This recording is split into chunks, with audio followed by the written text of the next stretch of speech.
तो बरकातहू दोस्तों, जैसा कि आज हमारे साथ बैठे हुए हैं आशीष भाई। तो आशीष भाई आज मिल गए हैं, बहुत दिनों के बाद मुलाकात हुई है। आज इनसे हम पूछेंगे कुछ मुद्दे लेकर, वो चाहे वो बेरोज़गार हो, रोज़गार के ताल्लुक़ से हो, चाहे महंगाई के ताल्लुक़ से, चाहे शिक्षा के ताल्लुक़ से, एजुकेशन के ताल्लुक़ से।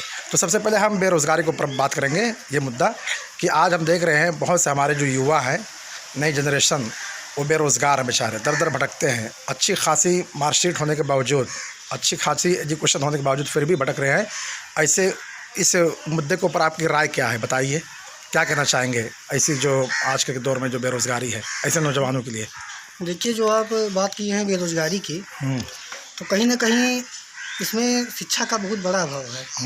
और शिक्षा का अभाव का मतलब ये है कि हमारी जो शिक्षा है पूर्ण रूप से हमको मिल नहीं रही है। नहीं मिल रही है बराबर, मतलब कि और कहीं न कहीं हम लोग ईमानदारी से पढ़ाई भी नहीं करते हैं। जब और देखिए, बात कर रहे हैं आप रोज़गार की, हमको रोज़गार के करना चाहिए, हमको कुछ ना कुछ करना चाहिए। आज की डेट में आदमी कुछ करना नहीं चाहता है।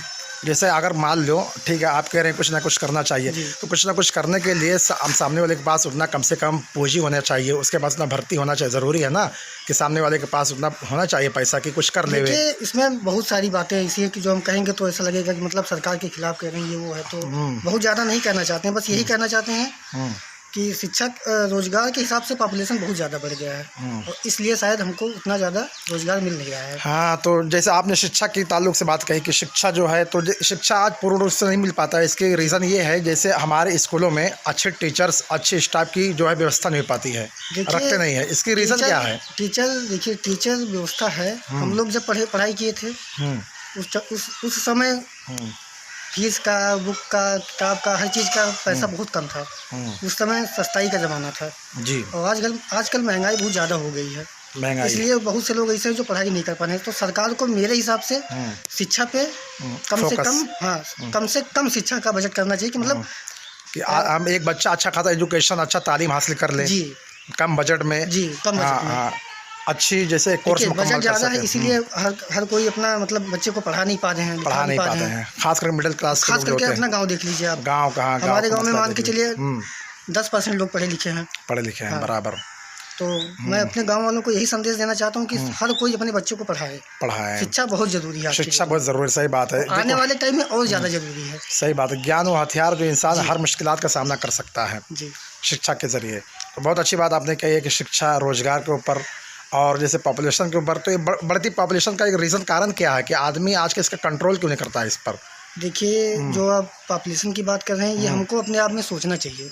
देखिए, आज तो समय कुछ दूसरा है, लेकिन आने वाला समय इससे भी गिरा गुजरा रहेगा, क्योंकि सरकारें बहुत ज़्यादा ध्यान इस पर नहीं दे रही हैं। तो हमको बस उतना ही करना है कि हम जी खा लें, अच्छे से रह लें और अपने बाल बच्चों को पढ़ा लें।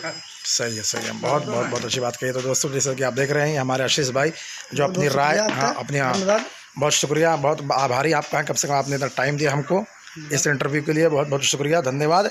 और कम से कम ये आपने जैसे सुना मेरे भाई, हमारे आशीष भाई ने ये तमाम मुद्दों पर बेझिझक जो है अपनी बात रखी उन्होंने, और कहा भी है।